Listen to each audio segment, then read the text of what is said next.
Bien. Tres personas que puedan dar su foro. Tres personas que den su foro, por favor.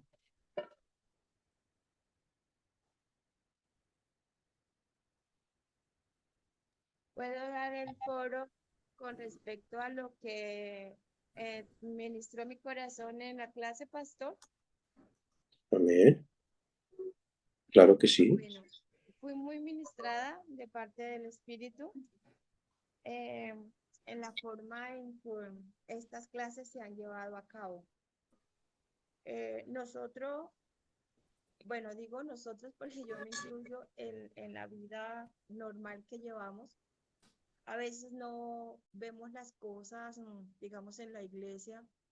No nos Perdón, no se enfocamos. escucha. Ay, ahí tengo el micrófono.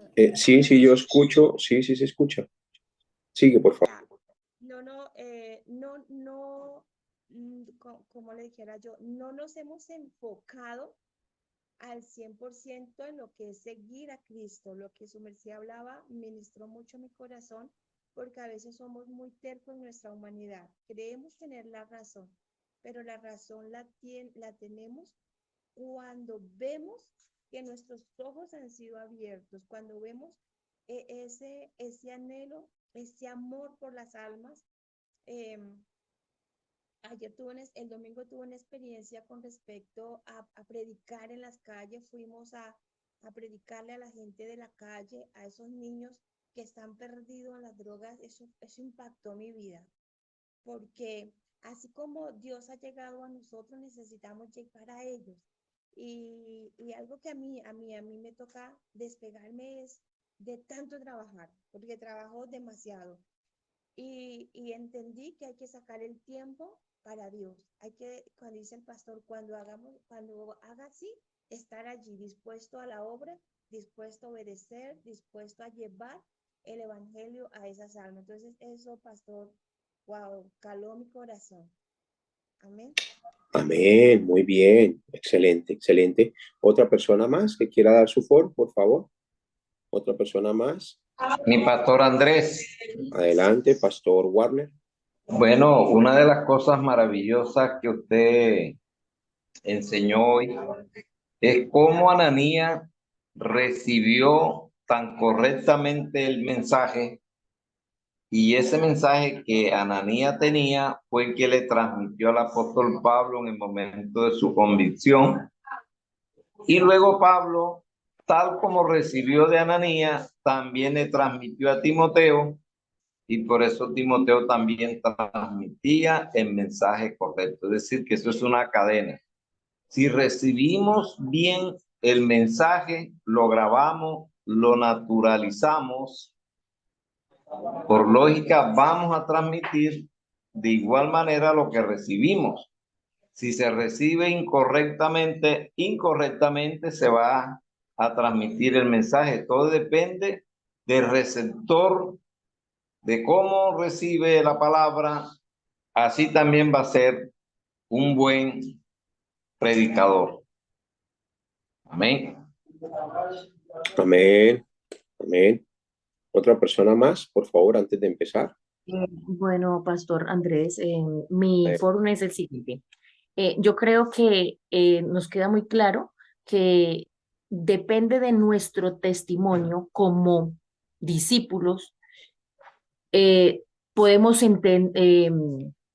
transmitir a los siguientes discípulos que vayamos a nosotros a entrenar, nosotros dándole el primer lugar al Señor, dándole el primer lugar a la palabra, dándole el primer lugar a Cristo en nuestras vidas, dando testimonio de lo que Él es en nosotros, vamos a recibir los resultados que esperamos en la obra evangelística, en el ministerio, en el avance de la iglesia, en el crecimiento de la iglesia. Gracias. Amén. El Señor Jesús, en la corriente continua que le traspasó a sus discípulos, también les mostró un modelo a seguir. En Lucas, capítulo 10, versículo 38 al 42, vamos a leerlo. El Señor Jesús allí estaba mostrando cómo se hacían las cosas.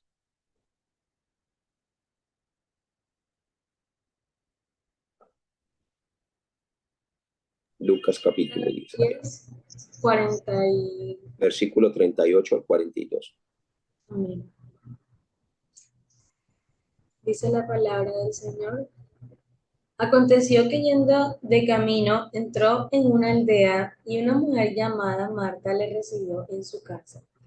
Esta tenía una hermana que se llamaba María, la cual sentándose a los pies de Jesús oía su palabra, pero Marta se preocupaba por muchos quehaceres y acercándose dijo, Señor, ¿no te da cuidado de mi hermana? ¿Me deje servir sola?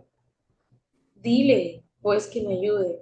Respondiendo Jesús le dijo, Marta, Marta, afanada y turbada estás con muchas cosas, pero solo una cosa es necesaria, y María ha escogido la buena parte, la cual no le será quitada. Amén. Amén, amén. El trabajo en las casas es algo muy importante. Algunos lo llaman célula, otros llaman casa de paz, otros los llaman arcas familiares, otros los llaman aposentos altos. El Señor hacía siempre tres formas de trabajo. La primera, afuera, a la multitud. La segunda, en el templo.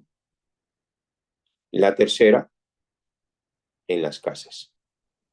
Por eso Mateo 4:23, allí muestra afuera.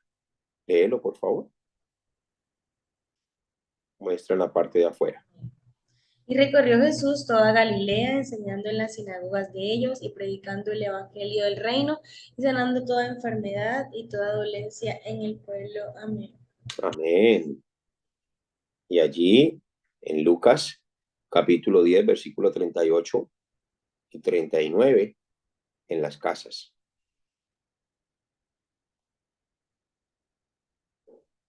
Veámoslo. Aconteció que yendo de camino entre una aldea y una mujer llamada Marta le recibió en su casa. Esta tenía una hermana que se llamaba María, la cual sentándose a los pies de Jesús oía su palabra. Amén. Amén. Y le enseñó a sus discípulos en Hechos capítulo 5, versículo 42, de que debían estar siempre en el templo también. Dice, y todos los días en el templo y por las casas no cesaban de enseñar y predicar a Jesucristo. Amén. Entonces nosotros, como discípulos, debemos tener tres formas de trabajo. Afuera en las calles, en las casas y en el templo. En las calles se ganan las almas. En las casas se entrena y se discipula. Y también en el templo se entrena y se discipula. Debemos seguir ese modelo. Cuando el Señor Jesús llegó a la casa de Marta y María, habían ansiedades, habían preocupaciones, había molestias, pero allí el Señor, haciendo ese aposento alto, llevó sanidad al corazón de Marta. La palabra reveló el corazón de Marta. El momento que estaban viviendo allí, Marta pudo ver cuál era su prioridad. Se dio cuenta que su prioridad no era Cristo, que su prioridad era los quehaceres, era el afán, ¿sí? Estaba como aquella semilla que cayó entre espinos y como aquella semilla que cayó entre pedregales, que se ahogó y estaba más afanada por otras cosas que por la semilla del evangelio. Pero también en aquella casa pudieron encontrar una gran discípula, que era María, que ella sí se aferraba a la palabra Y dice que cuando ella escuchaba la palabra, dice que escogió la mejor parte. Entonces, en los aposentos altos, en el templo, debemos descubrir los discípulos. ¿Quiénes son los discípulos? Aquellos que se aferran a la palabra. Aquellos que encuentran en la palabra la mejor parte, que es lo más importante, que es lo único, que es lo verdadero, que es lo que da vida, que es el camino, la verdad y la vida. Lo más importante. Entonces, en el aposento alto, siempre van a encontrar un discípulo o una discípula. Yo ahorita estoy haciendo un aposento alto allí en Unicentro y de 4 o 5 que se reúnen, ya me di cuenta que allí hay una mujer que es la esposa del dueño del apartamento y se está levantando como una discípula. Allí les voy a seguir capacitando y ella debe seguir haciendo las reuniones más adelante. Entonces, en Hechos capítulo 1, versículo 14, hubo una reunión muy importante. Vamos a leerlo. Amén. Todos estos perseveraban unánimes en oración y ruego con las mujeres y con María, la madre de Jesús, y con sus hermanos también. La reunión que estaba aconteciendo allí no era reunión como de personas no creyentes, sino eran discípulos que estaban reunidos en el aposento alto de Marcos, en la casa de Marcos. ¿Qué hacían en la casa de Marcos? Orar y meditar en la palabra. Así tienen que ser los aposentos altos, que sea un tiempo de oración, de meditación de la palabra, de hablar de la palabra. Habían 120, versículo 15. En aquellos días Pedro se levantó en medio de los hermanos y los reunidos eran como 120 en número. Allí no se compartía cualquier tipo de palabra. El aposento alto no es para decir, es que yo voy a hablar en ese momento lo que el Espíritu Santo me diga. La guía del Espíritu Santo es importante entenderla. Resulta y pasa que ellos tuvieron 3 años aprendiendo la palabra y cuando vino la guía del Espíritu Santo, ellos ya entendían qué era la palabra.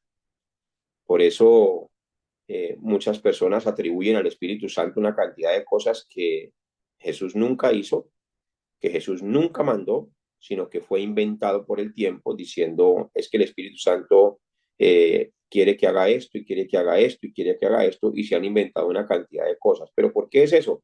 Porque no han aprendido a aferrarse a la palabra o porque no han conocido a la palabra. Entonces, los 120 que estaban reunidos en la casa de Marcos eran personas que habían caminado con Jesús. ¿Cómo llegaron a concluirse en 120? Empezaron con 12 personas nada más. Jesús llamó a 12 discípulos. Esos discípulos los entrenó en una corriente continua, una corriente auditiva y visual, todos los días. Les enseñó cómo se hacían las cosas y les enseñó qué era lo que tenían que predicar. Y esos 12, trabajando en equipo, juntamente con el Señor, allí se levantaron los 70. Fueron enviados de 2 en 2 y de allí esos 70, la conclusión en el aposento alto eran 120. No eran 120 como personas cualquiera, eran 120 que se aferraban a la palabra, eran 120 que daban la vida por la palabra, eran 120 que estaban dispuestos a morir por la palabra, eran 120 que se querían levantar como testigos. Y todos estaban esperando que el Espíritu Santo viniera sobre todos ellos. ¿Qué tenían estos 120 en ese aposento alto? ¿Y qué es lo único que se debe tener en un aposento alto? Hechos capítulo 1, versículo 1. Es lo único que se debe tener en un aposento alto. En el primer tratado, Teófilo, hablé acerca de todas las cosas que Jesús comenzó a hacer y enseñar a mí. El mismo escritor del libro de los Hechos Empieza en el capítulo 1 diciendo, a lo único que yo me aferro es a lo que Cristo hacía y a lo que Cristo enseñaba. Lucas, que era un médico profesional, pudo haberse aferrado inclusive a su propio pensamiento, a una filosofía totalmente diferente en base a la medicina. Pudo haberse aferrado y pudo haber cerrado su pensamiento por el conocimiento que él portaba de sus estudios. Pero cuando él escribe a Teófilo, le dice, en el primer tratado, oh Teófilo, hablé acerca de las cosas que Jesús comenzó a hacer y a enseñar. O sea que si Lucas hubiera dejado escrita otra carta, una segunda carta, y se la hubiera enviado a Teófilo, le hubiera dicho, en el segundo tratado, oh Teófilo, hablé acerca de las cosas que los discípulos comenzaron a hacer y a enseñar, que fue lo mismo que hizo el Señor Jesucristo. Pues obviamente esta carta no existe, pero para eso leemos el libro de los Hechos. El libro de los Hechos es la evidencia de que los discípulos se sujetaron, es la evidencia de que los discípulos se aferraron y es la evidencia de que los discípulos fueron transformados por el entrenamiento continuo que el Señor les dio. ¿Qué más tenían estos discípulos? Estos discípulos allí tenían solo Cristo. Los 120 que estaban reunidos en aquel lugar, en el aposento alto, tenían solo Cristo. No tenían la mirada puesta en absolutamente nada más, sino solo en Jesucristo. Cristo allí en el interior de ellos era como ríos de agua viva. Es decir, de que usted ve una persona cuando suda, cuando hace deporte, que sale de dentro de él agua, ¿cierto? Por todas partes. Desde la cabeza le suda el cuero cabelludo, todo le suda, la frente, ¿sí? Todo su cuerpo, hasta los pies, todo le suda. Así tiene que ser Cristo grabado en nuestra vida. Que lo que fluya de nosotros sea Cristo. Que todo lo que sale de nosotros sea Cristo. Que todo lo que sale de nuestro corazón, de nuestra mente, de nuestra alma, de todo nuestro ser, sea Cristo. Así como el sudor sale de nuestro cuerpo, por todas partes. Así tiene que ser Cristo enraizado, grabado y naturalizado en nuestra vida. Entonces, ellos que estaban en el aposento alto, en Hechos capítulo 1, versículo 14, eran discípulos que habían encontrado todas las respuestas en Cristo. Discípulos que habían tenido miedo de morir y ahora ya no les importaba morir. Discípulos que habían tenido dificultades para orar hasta una hora y ahora ya no tenían dificultad para orar ni siquiera una hora. Ahora se reunían y oraban hasta 10 días. Discípulos que habían estado enfocados en su yo, ahora decían, ya no vivo yo. Discípulos que habían estado enfocados en una posición, en alguien que les sirviera, ahora ellos servían las mesas y predicaban el evangelio. El entrenamiento que Jesús les dio fue un entrenamiento de transformación. Fue un entrenamiento de arrancar, de destruir, de derribar, de arruinar. Fue un entrenamiento de edificar y volver a plantar.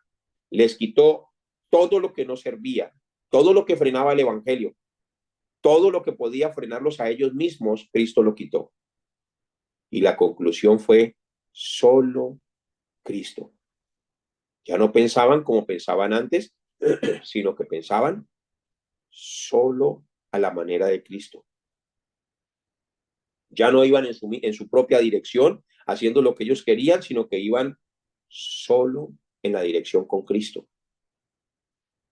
Ya no hacían sus propias cosas, ni las cosas que hacían las hacían pensando en su yo, sino que las hacían solo pensando en Cristo, en el deseo de Dios.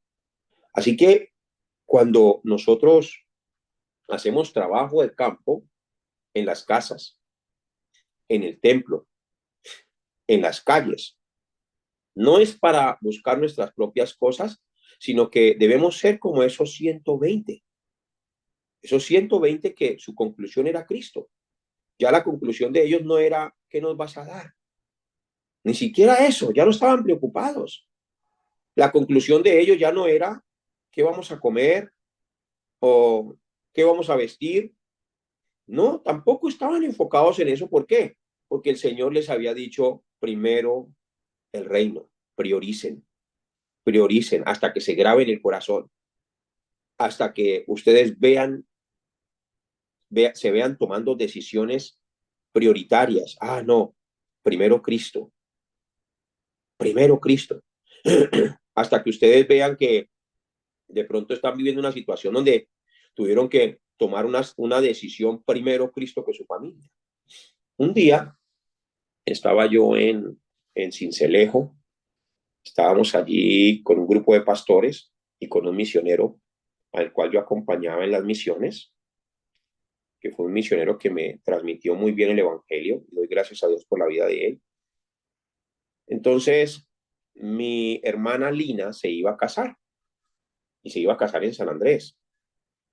Antes de que ese misionero llegara a Colombia, él viajó desde los Estados Unidos, y yo le dije, pastor, yo puedo estar con usted,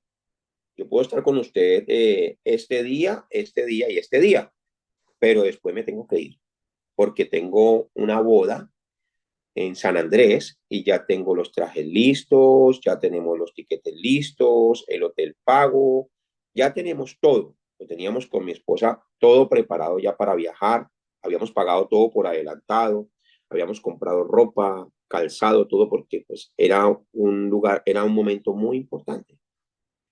Entonces, estando allí en Sincelejo, llegué, organicé todo, el entrenamiento, juntamente con el equipo que estábamos trabajando en ese momento, se organizó todo, se dejó todo muy listo. Y llegó el misionero, estuvimos el primer día, el segundo día, el tercer día, ya yo fui al entrenamiento con mi maleta, porque yo ya me iba. Eso fue el tercer día. Ya me fui al entrenamiento con mi maleta y estando allí en el entrenamiento, yo estaba esperando que él saliera. Y una vez que salió, le dije, bueno, pastor, ya cumplí con lo que le dije, voy entonces a proceder para tomar el vuelo porque me voy con mi familia para San Andrés porque mi hermana se va a casar. Y en ese momento me dice, yo me vine dejando mi familia, yo me vine desde tan lejos para llevar el evangelio y ahora tú te vas por tu familia. Y me dijo, haz lo que tengas que hacer. Cuando me dijo eso, mi mente como que estalló. Y yo dije, wow, ¿y ahora yo qué hago? No. Empezó esa lucha de orgullo, esa lucha venga, pero este señor, ¿qué le pasa? Ah, él no es consciente. Ah, este señor es que no tiene amor familiar o qué. O es que se le olvidó de que yo ya le había dicho que me tenía que ir. Además, ya tengo pago mis pasajes. Además, ya tengo pago la ropa. Y llamo yo a mi esposa y le digo, amor, está sucediendo esto. Y mi esposa, pues, en la conversación que teníamos allí, llegó a la conclusión y dijo, no, pues lo que Dios le guíe. Y esos versículos me bombardeaban, los versículos del Señor Jesucristo: el que ama padre o madre más que a mí no es digno de mí, el que ama igual o a hija más que a mí no es digno de mí, el que no toma su cruz y sigue en pos de mí no es digno de mí. Toda esa palabra venía y me bombardeaba.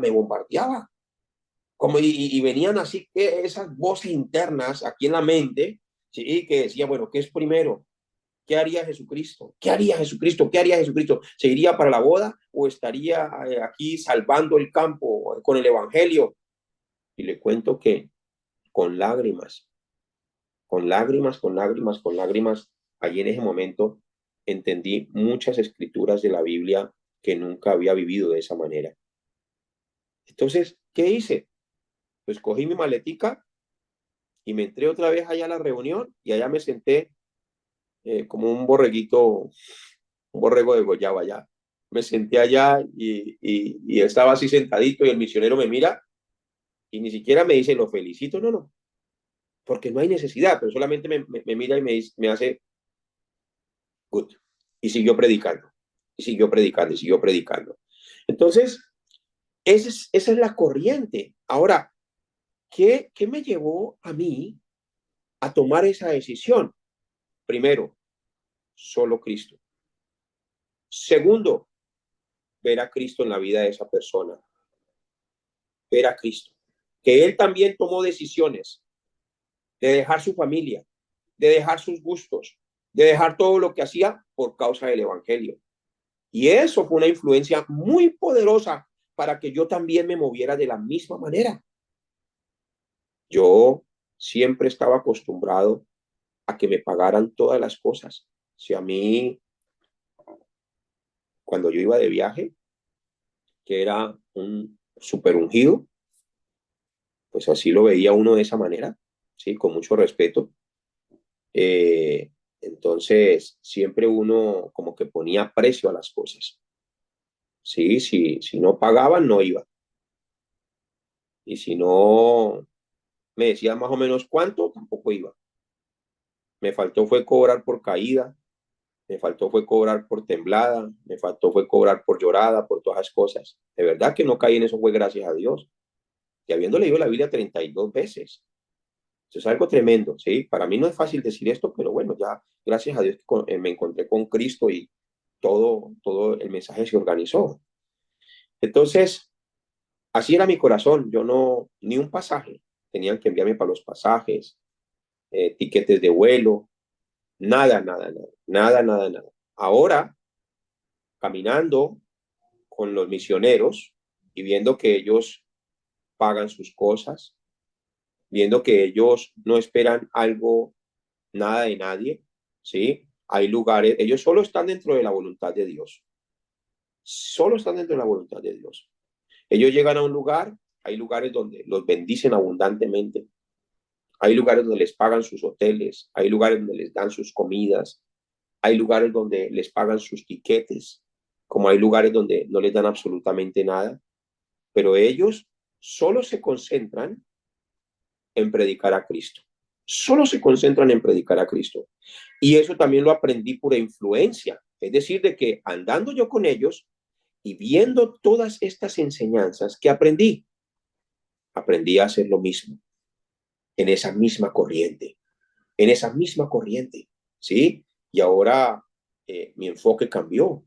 Anhelo mucho que Dios pueda bendecir unos proyectos que tengo, porque quiero dar, quiero dar, quiero dar, quiero dar. Con mi esposa tenemos ahí unos proyectos de edificarnos unos apartamentos para las misiones, y que con eso podamos ayudar inclusive a otros misioneros y enseñarles la misma corriente, enseñarles que es mejor dar que recibir. Entonces, estos discípulos que estaban allí en el aposento alto no eran discípulos que necesitaban que les dieran. Todo lo contrario, ellos ya habían solucionado todo eso. Ellos ya no tenían avaricia, ya no tenían incredulidad, ya no tenían el yo, lo habían solucionado todo en Cristo. Ahora que estaban esperando que el Espíritu Santo los llenara de poder para convertirse en testigos. Y así fue. En Hechos capítulo 10, versículo 24, allí vemos, por ejemplo, el contenido de Pedro. Contenido de Pedro. Era algo impresionante y cómo esos aposentos altos tomaban lugar en la vida de Pedro y cómo dentro de los aposentos altos empezaban a llamar a otras personas, a los conocidos. ¿Por qué? Porque las personas que esperaban, las personas que esperaban en los aposentos altos sabían que estos hombres habían caminado con Jesús. Leámoslo, por favor. Versículo 24, Hechos 10, 24. Amén. Al otro día entraron en Cesarea y Cornelio los estaba esperando, habiendo convocado a sus parientes y amigos más íntimos. Amén. Amén. Estaba Cornelio tan emocionado de que ese hombre que había caminado con Jesús viniera a enseñarle las cosas del Señor Jesucristo, que siga leyendo, por favor, siga leyendo el siguiente versículo, los siguientes versículos. Amén. Cuando Pedro entró, salió Cornelio a recibirle y postrándose a sus pies adoró. Mas Pedro le levantó diciendo, levántate, pues yo mismo también soy hombre. Eran discípulos que no tenían sus propios intereses. Eran discípulos que no buscaban sus propias cosas, ni buscaban adoración, ni que los idolatraran, ni que los pusieran así como Elías, Juan, Jeremías o alguno de los profetas. Así como la gente tenía en sus corazones a estas personas, los discípulos decían, no, no, no, no, no, no. Adoren al Señor, adoren al Señor. Eran discípulos que llevan a las personas a Cristo. Y en el versículo 44 tenían muy definido qué era lo que enseñaban en los aposentos altos. 44. Mientras aún hablaba Pedro estas palabras, el Espíritu Santo cayó sobre todos los que oían el discurso. Amén. Todos los que ven el discurso, y cuando tú lees los versículos, todos los versículos anteriores, se dan cuenta que Pedro hablaba del evangelio, cómo Jesucristo había venido a la tierra, cómo había muerto por nosotros y cómo había resucitado al tercer día. Y mientras él aún hablaba, vino la llenura del Espíritu Santo allí sobre ellos. Entonces, Hechos capítulo 5, versículo 42, nos muestra realmente qué es lo que se debe enseñar concretamente.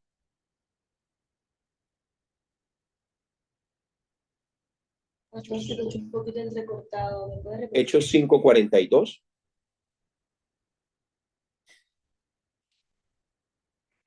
Amén. Dice, y todos los días en el templo y por las casas no cesaban de enseñar y predicar a Jesucristo. Todos los días. ¿A quién predicaban? A Jesucristo, a Jesucristo, a Jesucristo. ¿Quién estaba escribiendo que ellos solo predicaban a Jesucristo? El mismo que escribió el Evangelio, Lucas. Lo mismo que escribió, estos hombres realmente están haciendo lo mismo que Jesús hacía. No paran de hacer y predicar lo que Jesús enseñaba. Lo que vieron y lo que oyeron, eso es lo que predican, no se dedican absolutamente a nada más. Entonces, lo hacían todos los días. Impactaban el comercio, impactaban el gobierno, impactaban todo. En esos capítulos 16, versículos 14 y 15, vemos algo muy concreto de que cuando uno realmente hace un aposento alto, donde el autor, el consumador, el mensaje principal es Cristo, las personas no quieren que uno se vaya, quieren seguir aprendiendo.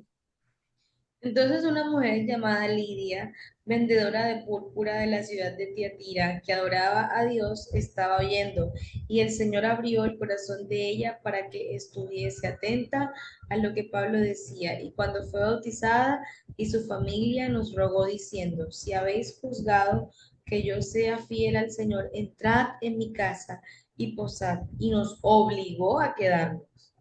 Y nos obligó a quedarnos. Mire lo que está sucediendo allí. ¿Y qué se desató de ese aposento alto? Trabajo en el campo, trabajo en el campo. Y ahí desde esa casa de Lidia empezaron a trabajar el campo, empezaron a quebrantar la brujería, empezaron a acabar con todo eso, a salvar la vida de las personas. Miremos por favor el versículo 16 en adelante, cómo ese aposento alto, desde allí, desde ese lugar, se empieza a quebrantar la brujería. Aconteció que mientras íbamos a la oración, nos salió al encuentro una muchacha que tenía espíritu de adivinación, la cual daba gran ganancia a sus amos adivinando. Esta, siguiendo a Pablo y a nosotros, daba voces diciendo, estos hombres son siervos del Dios Altísimo, quien os anuncia el camino de salvación. Amén. Siga leyendo, por favor. Y esto lo hacían por muchos días, mas desagradando a Pablo, este se volvió y dijo al Espíritu, te mando en el nombre de Jesucristo que salgas de ella. Y salió en aquella misma hora. Empezaron a quebrantar el poder de Satanás con ese aposento alto, porque las personas que estaban allí en el aposento alto ahora tenían el contenido de Cristo. Entonces, el versículo 18, leámoslo por favor. Perdón, el versículo 18 no, sino el versículo 22, mire lo que les pasó. Y se agolpó el pueblo contra ellos, y los magistrados, rasgándole las ropas, ordenaron azotarles con vara. Ordenaron azotarles con vara, pero Dios los libraba, ¿cierto? ¿Dios los libraba de la vara? ¿Cierto que no? Les daban vara, les daban vara, les daban, mejor dicho, pero con toda. Pero de todos los libraba el Señor. O sea, aunque les daban vara, de todos los libraba el Señor. Entonces hay que analizar esto porque en algunos lugares dicen, no, si Dios está contigo, nadie te va a tocar. No, a ellos les daban vara, les daban vara y los metían hasta presos y todo. Pero aún en la prisión, es decir, que donde quiera que ellos iban, como tenían el contenido, tenían la corriente continua, habían sido bien entrenados, entonces donde quiera que ellos iban, había un propósito. Versículo 28, había un propósito. O sea que esa cárcel no era por gusto, esa cárcel era porque había una familia que tocaba salvar. Mas Pablo clamó a gran voz diciendo, no te hagas ningún mal, pues todos estamos aquí. Sigue leyendo, por favor. Él entonces, pidiendo luz, se precipitó adentro y temblando se postró a los pies de Pablo y Silas. Y sacándolos, amén. Sigue, sigue, sigue. Sigue. Y sacándolos, les dijo, señores, ¿qué debo hacer para ser salvo? Ellos dijeron, cree en el Señor Jesucristo y serás salvo tú y tu casa. Y le hablaron la palabra del Señor a él y a todos los que estaban en su casa. Y él, tomándolos en aquella misma hora de la noche, les lavó las heridas y enseguida se bautizó él con todos los suyos. Y llevándolos a su casa, les puso la mesa y se regocijó con toda su casa de haber creído a Dios. Cuando fue de día, los magistrados enviaron alguaciles a decir, suelta a aquellos hombres. Y el carcelero hizo saber estas palabras a Pablo. Los magistrados han hecho a decir que os suelte, así que ahora salid y marchaos en paz. De todos los libra el Señor. Si ve que fueron librados, aunque fueron azotados, aunque les cascaron duro, pero ellos fueron librados al final. Entonces, no piensen que el ser librados es de que no vamos a tener que pasar absolutamente nada. No, ellos eran librados por el Señor. El versículo 37 en adelante, léelo hasta el versículo 40. Pero Pablo les dijo, después de azotarnos públicamente, sin sentencia judicial, siendo ciudadanos romanos, nos echaron en la cárcel y ahora nos echan encubiertamente. No, por cierto, si no vengan ellos mismos a sacarnos. Y los alguaciles hicieron saber estas palabras a los magistrados, los cuales tuvieron miedo al oír que eran romanos. Y viniendo, les rogaron y sacándolos, les pidieron que salieran de la ciudad. Entonces, saliendo de la cárcel, entraron en casa de Lidia y habiendo visto a los hermanos, los consolaron y se fueron. Salían de la casa de Lidia, era un aposento alto que estaban llevando a cabo allí discípulos que habían caminado con Cristo, que tenían la corriente del Evangelio, y allí se establece una una iglesia regional que es la iglesia de Filipos, pero sí se dan cuenta que desde ahí, desde la casa de Lidia, salieron a trabajar al campo y empezaron a quebrantar el poder de Satanás solo con el Evangelio de Cristo, fueron presos, les dieron vara, con fuerza, lo metieron en el calabozo de más adentro, pero como de todos los libraba el Señor, pues fueron libres al final. ¿Y a dónde regresaron? A la casa de Lidia. Es decir, estaban haciendo trabajo de campo desde aquella casa. Por eso ustedes tienen que tener esta respuesta en sus barrios. En sus barrios tienen que tener esta respuesta. No es solamente en la iglesia. La iglesia es el lugar donde usted va, allí tiene a sus pastores, pero usted debe permitir que su casa se convierta en un lugar donde otros puedan venir, y también con los hermanos de la iglesia hacen trabajo de campo desde esa casa. Y desde esa casa van llevando las personas a la iglesia, porque muchas personas no van a la iglesia simplemente porque pues no están acostumbrados, les da pena, pero cuando hacemos esa transición con los aposentos altos, ya después las personas las llevamos a la iglesia. Amén. Entonces tengan muy presente que el aposento alto es el deseo de Dios y que el aposento alto se debe establecer en diferentes zonas donde nosotros estamos para que desde allí se haga el trabajo de campo. El movimiento de equipo fue algo muy importante también. Marcos capítulo 3, versículo 13 al 15. Movimiento de equipo. Leámoslo, por favor. Marcos 3, del 13 al 15. Dice la palabra del Señor, después subió al monte y llamó así a los que él quiso y vinieron a él, y estableció a 12 para que estuviesen con él y para enviarlos a predicar, y que tuviesen autoridad para sanar enfermedades, para echar fuera demonios, a Simón, quien puso por sobrenombre Pedro, a Jacobo, hijo de Zebedeo, y a Juan, hermano de Jacobo, a quienes apellido Boanerges, esto es, hijos del trueno, Andrés, Felipe, Bartolomé, Mateo, Tomás, Jacobo, hijo de Alfeo, Tadeo, Simón el cananista y Judas Iscariote, el que le entregó, y vinieron a casa. Exacto. Entonces, y vinieron a casa. El equipo. Diga conmigo, vinieron a casa. Vinieron a casa. Vinieron a casa. Jesús los llama y vinieron a casa. Es decir, que ese equipo tenía una intimidad muy profunda, hasta para estar en una casa juntos, aprendiendo del Señor Jesucristo. ¿Qué les enseñó el Señor Jesucristo a este equipo? Aferrarse solamente a Él. ¿Sí? Entonces, el equipo no tiene nada que ver con que estemos juntos. El equipo tiene que ver con a quién seguimos. ¿A quién seguimos? ¿Por quién hacemos las cosas? ¿Para quién las hacemos? Entonces, ellos todo lo que hacían, lo hacían por Cristo, para Cristo. ¿Habían diferencias? Sí, habían diferencias. Mirando a Cristo, todo eso se fue solucionando en el camino. ¿Habían peleas entre ellos? Sí, habían peleas, pero mirando a Cristo todo se solucionaba.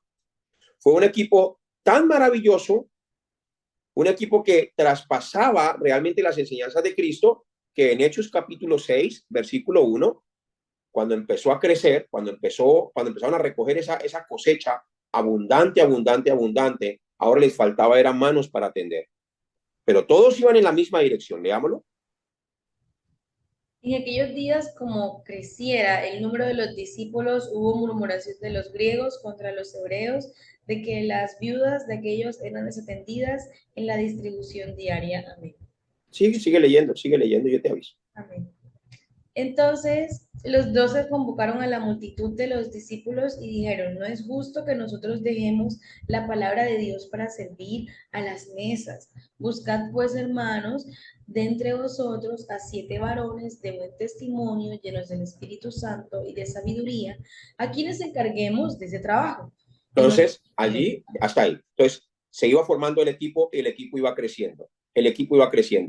Pero el equipo crecía con personas que realmente tenían muy definido el evangelio, eran llenos del Espíritu Santo, siempre era ese equipo. Tenían que tener la unidad perfecta, como dice Hechos capítulo 2, versículo 1. Los que estaban allí, que habían caminado con Jesucristo, tenían una unidad maravillosa. Cuando llegó el día de Pentecostés, estaban todos unánimes juntos. Estaban todos unánimes juntos, ¿sí? Esa unidad era la que se necesitaba, ¿para qué? Para que el Espíritu Santo viniera sobre ellos. Ya no tenían sus propios motivos. Ahora, Jesucristo ya no les había dicho, no digan que yo soy Jesús el Cristo, sino todo lo contrario. Ahora les había dicho, van a recibir poder y van a ser testigos de mí. Van a decir, Jesús es el Cristo, Jesús es el Cristo. ¿Qué más tenían ellos? Ellos no buscaban sus propias personales y sus cosas personales, y todas las cosas que poseían las utilizaban en pos del evangelio juntos. Hechos capítulo 4, versículo 32. Y por hacer estas cosas ellos recibían abundante gracia. Leámoslo del 32 en adelante. Y la multitud de los que habían creído era de un corazón y un alma. Y ninguno decía ser suyo propio nada de lo que poseía, sino que tenían todas las cosas en común. Y con gran poder los apóstoles daban testimonio de la resurrección del Señor Jesús, y abundante gracia era sobre todos ellos. Hasta ahí, muy bien. Entonces, abundante gracia era sobre todo ellos. Lo que ellos poseían no decían, esto es mío. Ellos decían, esto es para Dios. Todos juntos se ponían de acuerdo, todos juntos, ¿sí? Esa es la unidad. Ayer el pastor Paul en la mesa hablaba y decía, nosotros los jóvenes, hay una situación económica en Corea y se necesitaba para algo, para el tema de universidad, de de los jóvenes adultos, no, de los remanentes, de los pequeños, sí, temas que tienen que ver con su universidad y con su estudio, sí, y decía, yo solamente hice un llamado a las personas que yo dirijo, que son como 1000 jóvenes, y en un momentico, solo recogimos 20 millones de bones, en un momentico, recogimos 20 millones de bones y los dimos allá, porque tienen todas las cosas en común. Entonces dice, así tenemos que ser en nuestras iglesias. En nuestras iglesias se tienen que levantar discípulos, que todo lo que Dios nos ha dado, que todo lo que poseemos, realmente lo usamos para la obra de Dios, ¿sí? Que priorizamos la obra de Dios. Y eso se llama vivir una vida centrada en la iglesia. Una vida tan centrada en la iglesia que si una persona vive lejos, entonces se muda cerca de la iglesia para vivir centrado en la iglesia. Todo gira alrededor de la iglesia, todo se mueve alrededor de la iglesia porque allí está la palabra, allí está el mensaje del púlpito. Entonces, eso es trabajar en equipo. Trabajar en equipo es tener las cosas en común. Trabajar en equipo es ir en la misma dirección. Trabajar en equipo es por qué lo hacemos, para quién lo hacemos. Trabajar en equipo es superar todas las cosas aún de nuestras propias vidas para buscar la unidad perfecta que Dios quiere entre nosotros. Bendigo mucho sus vidas y vamos a orar. Padre, gracias te damos por este tiempo que nos has permitido compartir en esta mañana. Pedimos en el nombre de Jesús el Cristo que seas tú obrando a través de esta palabra que se ha recibido el día de hoy, el día de ayer, y que podamos todos juntos convertirnos en esos discípulos que tienen la unidad del Evangelio, la unidad de tu Espíritu y que tenemos todas las cosas en común. Padre, que cada uno pueda encontrar la respuesta solamente en Jesucristo, tener el contenido solamente de Jesucristo, porque allí es donde toma lugar toda la liturgia de la iglesia, el servicio en la iglesia, la adoración en la iglesia y todo lo que hacemos tanto en el campo, lo que hacemos en las casas, lo que hacemos en el templo. Pedimos en el nombre de Jesús que podamos ser esos discípulos de rango internacional, de talla mundial, esos discípulos que alumbran hasta lo último de la tierra. Muchas gracias, Padre. En el nombre de Jesús el Cristo hemos orado y todos decimos amén y amén.